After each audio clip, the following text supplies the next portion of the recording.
We're live.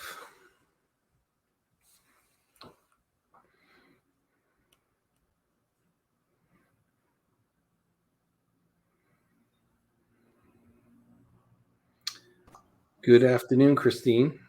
Good afternoon. How are you? Very well. We had a bit of a storm here this morning, about an inch and a half of snow, and then rain and wind, and trees were down, and power was out, and limbs were scattered in the road. So the communities had to get back online. All the power seems to be up, and everyone's up and running. So all kinds of excitement to start the Monday. it's a Monday here in Connecticut, that's for sure. 'Tis the season. So this is our third Facebook Live. We did one last Thursday, one on Friday. This is our Monday edition of Facebook Live for Green Profit Academy. And I'm Steve Bousquet. I'm one of the partners with Christine in Green Profit Academy. I have owned a landscape business this is my 40th year. And I've been practicing Profit First since 2015. And Christine? So I'm Christine Era, and I am the partner with Steve in Green Profit Academy, and also the owner of Core Growth Strategies, which is an accounting and growth strategies company. And today we are going to be talking about our scalable growth business model and how you can effectively grow in your business while you maximize your profits. And the scalable growth business model is in Profit First for lawn care and landscape businesses, written by Christine. It is Chapter 8. It's page 123. So if you don't have the book, it's available on Amazon, but I totally recommend getting the book. I think, Christine, you and I worked on this chapter together quite a bit, but you really pulled it all together. And you lined it all out, laid it all out, so it made sense. And you created all the charts and the graphs, which was quite an accomplishment. So I don't want to do this whole interview style like I did last Thursday, but what was the inspiration for the scalable growth business model? So it was something that I had been pulling together, with this idea of being able to predict, where you go next in your business with your cash flow management, based off of the size, because you and I had conversations over the years of it's fluid, as you grow and things change in the business. And I remember specifically, at the point where it was brought up and you went, ooh, that would be really interesting, to know about that. And it's a huge struggle, in our industry too. And clients had always asked, and pretty much any business owner, whether they're clients or, associates in business that aren't really dialed into cash management and growth strategies, they'd always go, how much am I supposed to pay, for payroll? Am I paying the right amount? How do I know I'm paying the right amount? And this is the combination of production. So it could be your field crew, and also your administrative team that supports the business. They didn't know how much they should be, investing in their business and when or how they should be investing it. So there were different areas where they were asking questions, and these were really good questions, on cash management and what they do with their funds as they come in, because there's a portion that you need to allocate for your day-to-day. But then they're saying, as I grow, how do I know where to infuse, this cash into my company to invest that will support the right growth? So that's kind of how this whole concept was brought to light. Right. So knowing how much you should be paying in payroll, admin, equipment, how the cash, when you should grow, how much cash you need to grow. And I think as a company that has grown, exponentially over the years, it takes a lot of cash to grow a business. And you have to be ready for that. And I think having the knowledge of when to slow down and save up some cash for the next growth spurt, would have been helpful to me over the years, instead of just grow, and then looking for the answers when the cash runs short. So if you're watching this right now and you've ever had a problem figuring out all your cash flow and how much your payroll should be and how much your admin should be and your expense, just say yes in the comments. I'm just checking to make sure that that comment box is working. So if you've ever had a challenge of even figuring out how to pay yourself, just type a yes for me. I would appreciate that. So Christine, tell us, what is the scalable growth business model and blueprints? So it's a system that supports you in scaling your business while you're maximizing your profits. It's based off of, different tiers. So just like in Profit First, and I wanted to pull this together, in writing the book. There's so many people in this industry that love Profit First and in other businesses, and it's something they can connect with and understand, and already know how it functions. So when we were creating this, I really wanted to make it easy to connect with. And so I took, the methodologies of Profit First that Mike Michalowicz created and pulled them into the concept of the scalable growth business model and laid it out the same way. So that way, anybody who is connecting, with this methodology, they could see how it applies and how easily you can utilize this information. And Profit First has always been looked at as a cash management tool, but it has this amazing ability to also identify your growth in your business. It's just strategizing around, how do we leverage that? How do we connect the dots and use it? So with this business model, there's always a standard business model that lays out your plan for making a profit. And it's designed by selling, your products and services to your target market. And it's your blueprint. So it's your roadmap on how to move forward in your business. And you would tie it into your business plan. So with the scalable growth business model, it's the same concept, but it's a blueprint for growth in your business and identifying, what percentage should I be at what tier, just like Mike did with the Profit First, tiers of revenue. But we dive deeper into it with the, assigning it to the lawn care and landscape businesses revenue tiers. And, we even added one because there is a tier in this industry of revenue, where they struggle and they need to address their revenue, and their different percentages a little bit differently to level up to the next one. So some of the levels that people struggle in, because they just don't have the answers, and maybe they're not asking the right questions. I know I was not asking the right questions for years. Breaking $1 million seems to be a struggle. The majority of the businesses in the green industry are below $1 million. So there's a lot of questions that go unasked and unanswered in that level. And a lot of it has to do with pricing and getting their numbers correct. A lot of these guys have too many people on payroll, so they're overpaying for labor. They're not generating enough profit. Another level that I commonly see is like 1.5 to 1.8, because they have to start bringing on more overhead, and the owner just can't but do so much work all the time, and they just need a little bit more help. And how much overhead can they afford, and when do you bring that on? So working in this, we developed really when you should look to move up and add some of that overhead. But kind of the basis or the beginning of this scalable growth profit model was business model was coming up with the 4 different business models in the green industry. And you and I had lots of conversations about this, and we did a lot of research. Some of the trade magazines were very helpful in giving us numbers of different types of businesses that existed across the country. And then we interviewed a number of people. So discuss the 4 business models that are in the lawn care and landscape industry.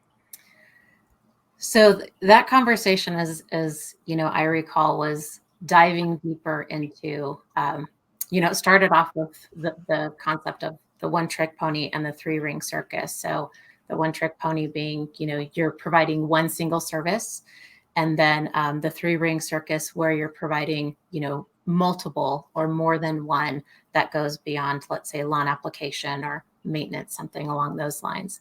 So that was the foundation, which we call the blueprints. And then from there, I went, well, there's got to be more, because the clients I was working with, everybody's business was a little bit different, and they're located in different areas of the United States. So we developed 4 different business models, and it is the winter season service shift business model. And this is where it shifts from services that they provide most of the year to snow. So you're shifting from, the typical, let's say, lawn application, and then in the season, as it begins to snow, if you're in that area, then you shift to providing snow services. And then there's the winter down season business model, which closes down. Instead of shifting to snow services, it closes down during that time of year.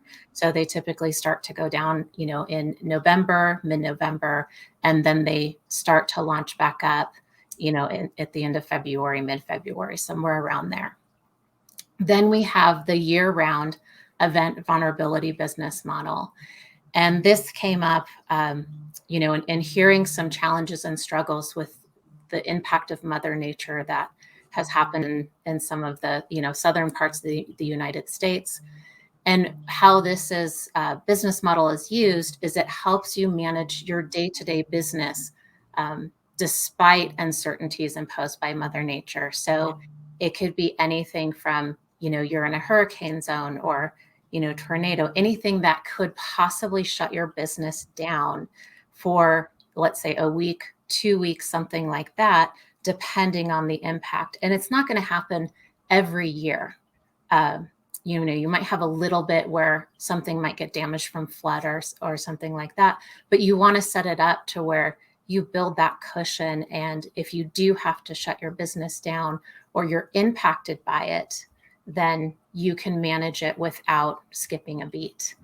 And then the last one, of course, is our year-round business model, which runs year-round with no anomalies involved and no down season. And they could provide, their services all year round. So this might be, let's say, some of the West Coast people, or when they're not dealing with snow and they're continuing to provide lawn application or maintenance.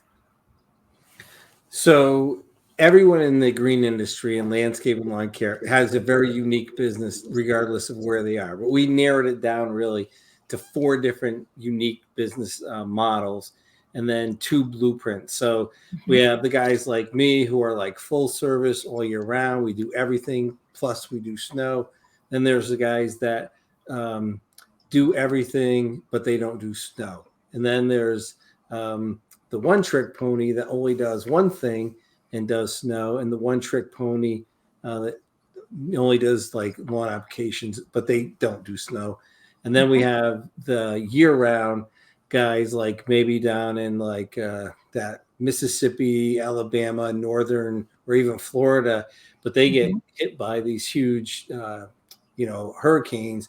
There's flooding and there's a lot of devastation, and it can really impact their business for a long period of time, and they have to be ready for that. And then there's the year-round company that they just go regardless of what, like in sunny Southern California.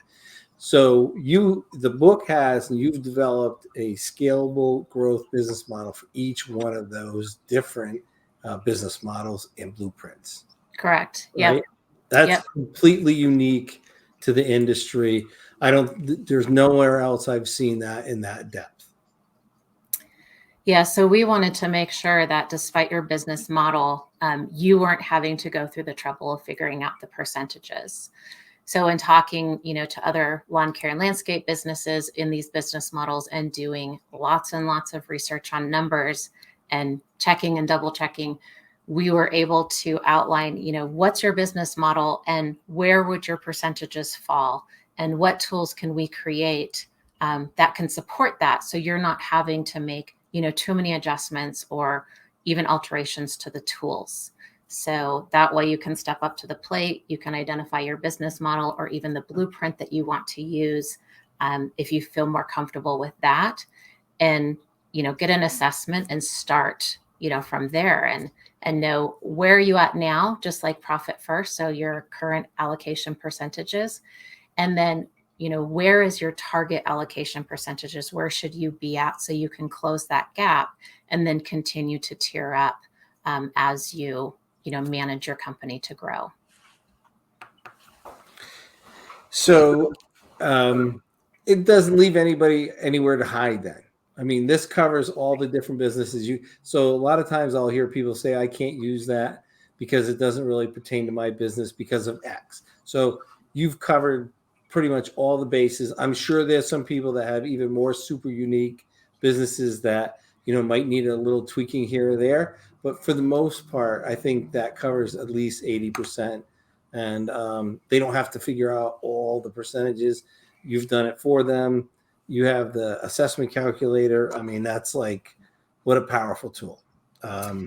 Yeah. And where you're saying it covers like 80%. The other thing that I think of when it comes to business strategy as being a pumpkin plan strategist is looking at, well, what are you doing outside of that may not be creating profit for your business? And, you can't be everything to everyone. And, really narrowing down and identifying your target market, your ideal client, and making sure that that fits what you're doing and what you're providing in your services to your community. Right. Because there's been a couple of lawn application businesses where, they had identified their giant pumpkin.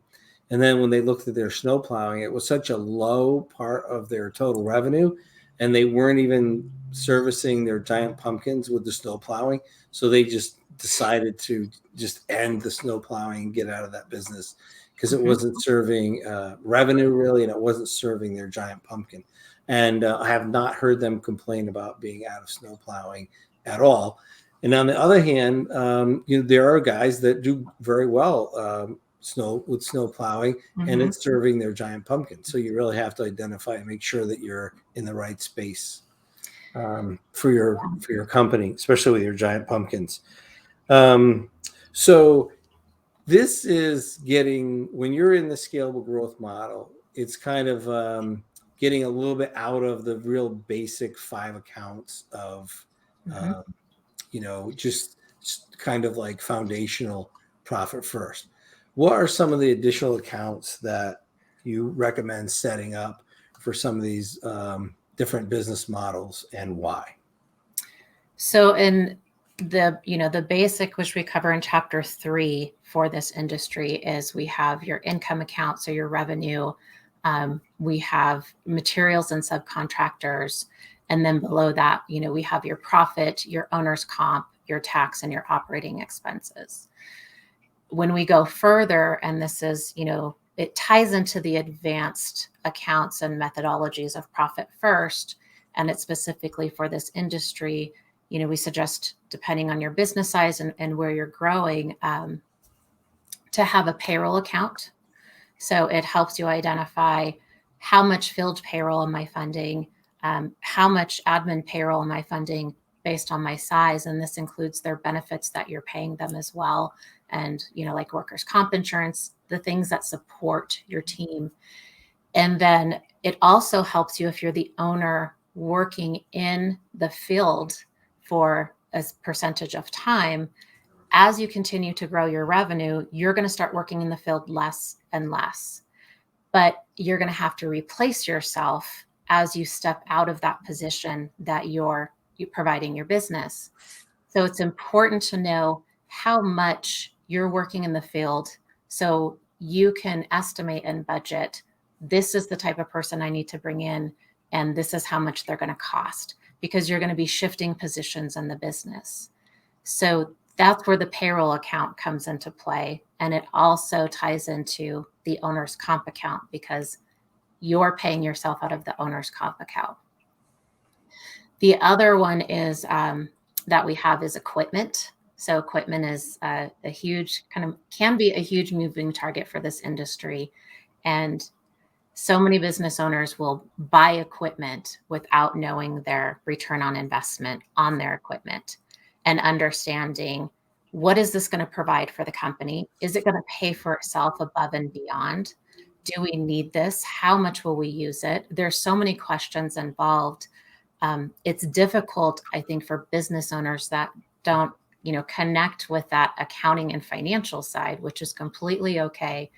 We want them to really, stay in their lane and do what they do best with, their lawn care and landscape business. So it helps you identify, what steps do you need to take to ensure that you're having your ROI on your equipment, in addition to funding it specifically so you don't overspend in that area. The other accounts are the seasonal accounts. So this is where I talk about the different accounts that are based on your business model. So it may be a vulnerability season account where you're funding a percentage in there. Another one that we call is the flex season, which, if that's your slow time. And we found business owners don't like to say we're slow, this is our slow time. So we fund that to deal with the lack of funds that might be coming in the business. Maybe it could be a month or 2 months out of the year. And then we have our winter down season. And the winter down season is when you close. So you're ensuring that, let's say you operate for 8 to 9 months out of the year, you're ensuring that those other 3 to 4 months, that you're down, that you're not functioning, that you have enough money to pay for your overhead and your operating expenses, and maybe some of your key team members that you keep on the payroll to help you, kind of shut down, do end of year business strategy and planning, and then launch the season again.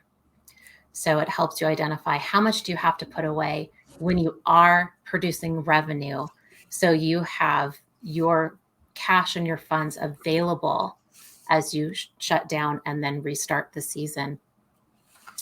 And the other one, which is one of my favorites, is the prepay savings account. So there are several companies out there, and you can be in lawn care, you can be in landscape.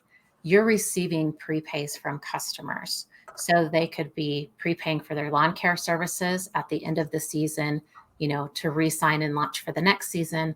Or if it's a landscape project, people could be putting down deposits on these landscape projects, but you have them scheduled out for some time.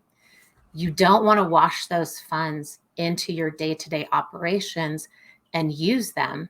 You want to set them aside, so that way when you are, producing the products and the services in your business, you can take those funds and infuse them into your business when you're using them. So they're there to cover your payroll, your operating expense, and you're not 4 months behind because you lived off of them during the down season. You have them when you need them because you set them aside to put into your, weekly, monthly, every 2-week cash flow. So that's a lot of accounts, it sounds like, as I'm just listening, right? If I was a listener out there. But not every business has all of those accounts. No. Each one of those accounts is going to be specific depending on the type of business model and your blueprint, right? Right. Yes. You're not going to have, let's say, a winter down season account and, a vulnerability account at the same time. Like, you don't need to have something like that. You may not have equipment if that's something that you don't have a heavy equipment percentage. So there's accounts where you can kind of pick and choose, where am I at in my business and my growth with your revenue tier, and what do I find that is most helpful for me to create an account for.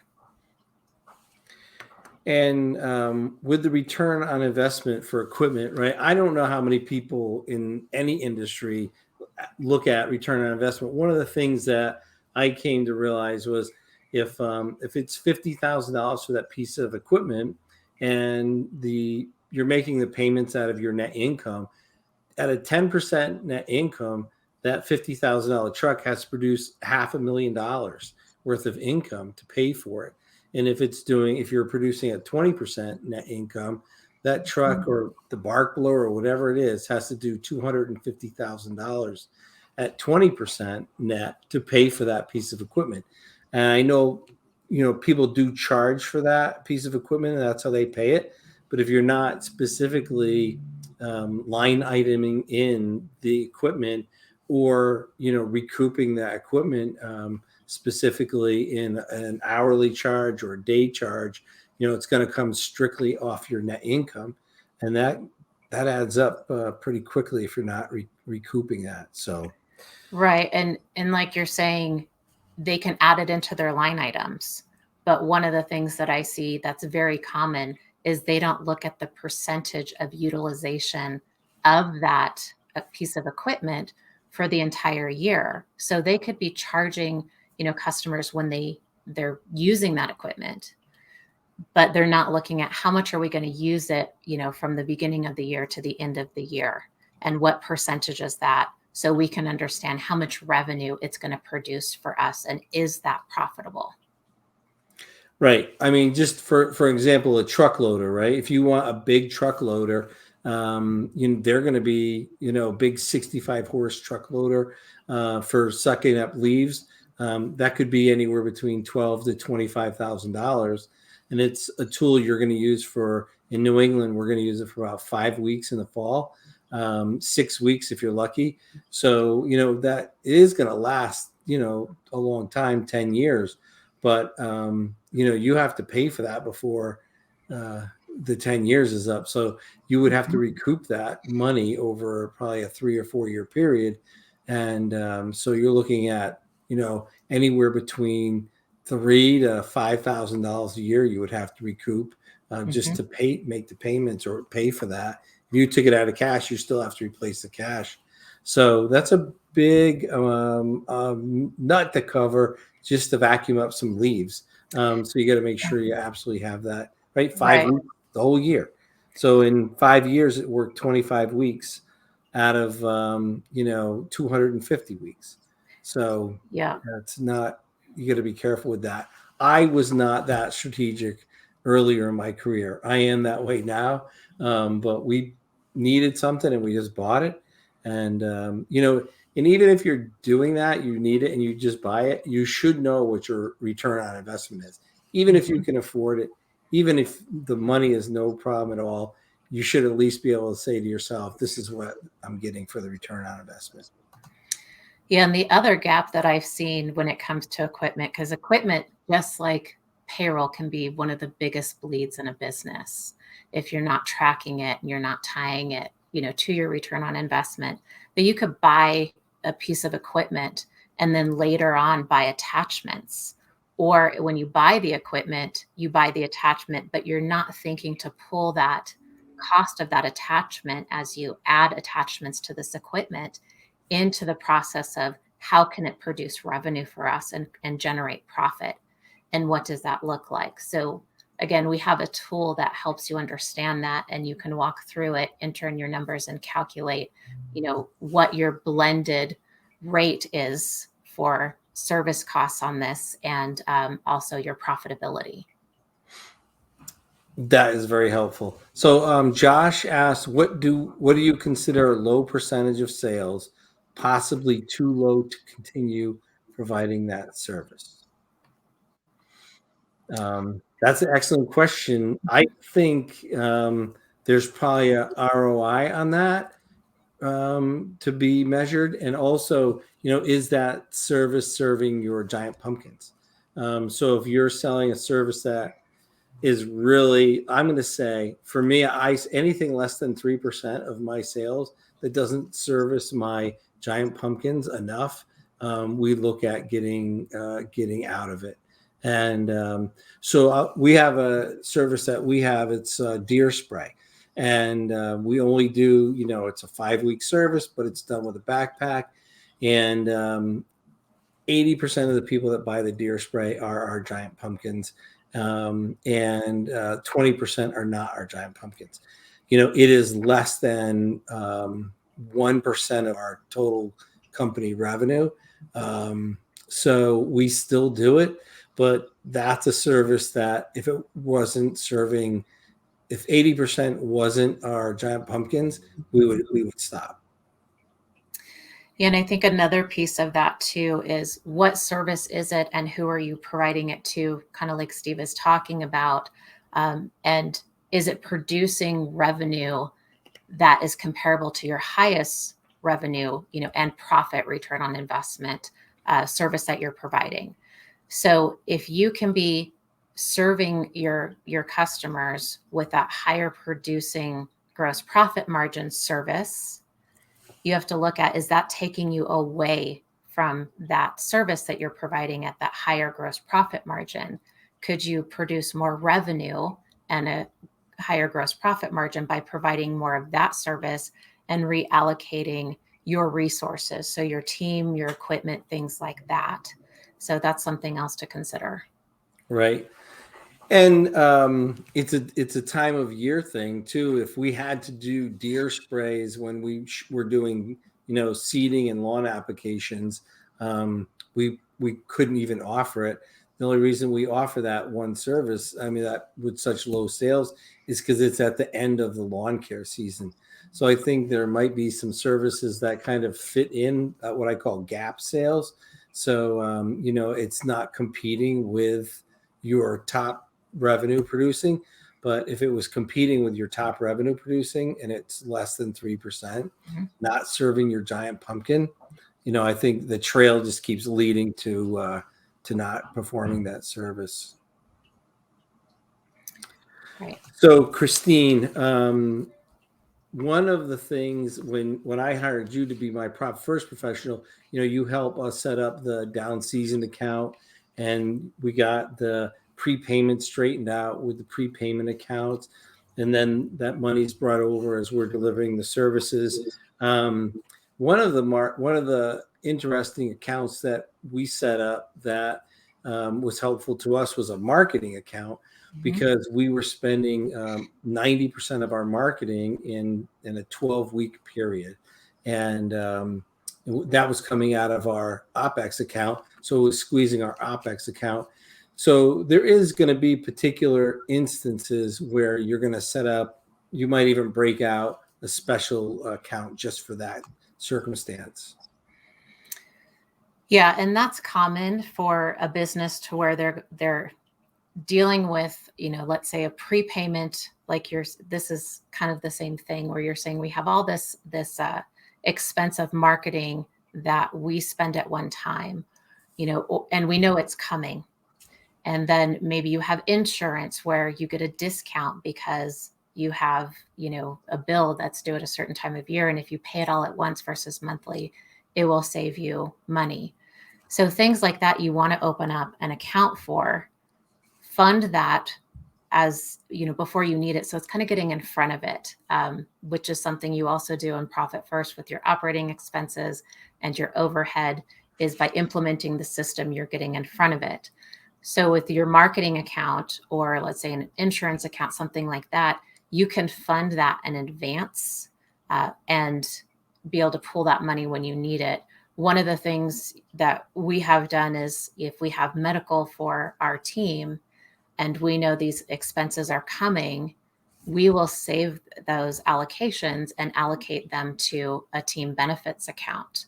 And that way, if they do need them or they use them, and this is typical out of an HRA, they can pull those funds and it's not coming out of their operating expenses, so they won't get blindsided. Yeah, getting blindsided is like the worst thing in business. It can totally distract you from everything else when you're searching how to pay for that. So the scalable growth model helps us plan and predict for growth. What's the next step if guys have, interest in this, or they want to learn more or get going with this? So in the book, in chapter 8, we talk about the scalable growth business model and how it applies. We dive deeper into it with the different business models, the blueprints, the percentages. So I would highly suggest, reading that and getting through that chapter. In that chapter, we also outline some processes of understanding if you did add to your team or to your business, what would the return on investment be? What type of revenue would they produce? Those tools are online in our Green Profit Toolbox. So there's some downloadable tools and calculators that you guys can connect with there. We also have a Scalable Growth Business Model Assessment. So on our site, you can get a profit first assessment, or you can get a Scalable Growth Business Model Assessment. And this will help you identify, what business model do you have? What blueprint do you have? You enter in your numbers and it will give you your percentages of where you're at and then where you need to be. Oh, great. That is so helpful if you go through that. Take the time. If you're on this call and you go to the website, get those free tools, do the assessments. We also have some gifts. I'm just telling someone to post the gifts on the on our feed here, and the gifts today are going to be, they're all in the free Green Profit Toolbox, and that is coming up. The challenge assessment is there. The Scalable Growth Business Model tool is in the free Profit Toolbox. There's going to be a discount code, 50% off the Scalable Growth Business Model Assessment, which is usually $399. You can use that code. It's going to be marked down to $199.50. And if you have questions, you can email us at info@greenprofitacademy.com. And to get your code, go ahead and we'll post this in the chat, but email hello@Green Profit Academy, and in the subject say, I want, the Scalable Growth Business Model Assessment. And anybody who emails us by midnight tomorrow, so that's Tuesday, we will send you a code for that 50% off. Perfect. Just say that's getting up there. All right. All right. Is there anything that you want to add about the Scalable Growth Business Model? Yeah, so I would, in Chapter 8, we do walk you through the process of how to do it. But if you want it done for you, then I would suggest going to the site and getting the assessment. Make sure that you don't miss anything. It's accurate. You don't have to sit there and calculate out all your numbers and percentages and go through, all the 50 plus steps or whatever it came out to calculate this. So I definitely would go, check it out, see what it looks like. In the toolbox, we do have some examples of what the Scalable Growth Business Model dashboards are. So, and the blueprint, so you can kind of see the big picture. Those are listed in the book as well. So it gives you an idea of what one would look like, what business model are you in, what percentages, is it tying to, and then you can identify where you're at, where you need to go. And even though I've been involved in this since, the beginning, and we've been working on this, it was fun for me to look at, my growth as I plugged my growth in and my percentages in the Scalable Growth Business Model, to see where I was on, see where I was off, and, see where I'm supposed to be, see where I'm going.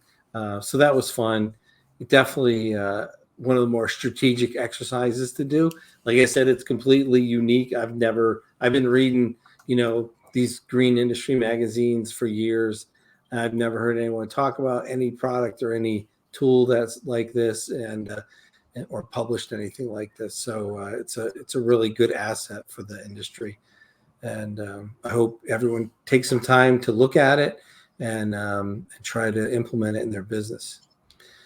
So this is the third Facebook Live we've done, right? We're really excited about sharing this with everybody. And I want to say thank you for the people that tuned in, especially people who made it to all three Facebook Lives. We appreciate it. And everyone who came today. I know Mondays are a little hectic. So if you have any questions, reach out to us. We are starting our courses next week. So if you want to sign up for our Profit First courses, they're on our website. We're also starting the small group coaching that is going to be available, and that starts next week with the courses. So if you have any questions, reach out to us, and we hope you can take some value from today's Facebook Live. Thank you. All right. Thanks, guys.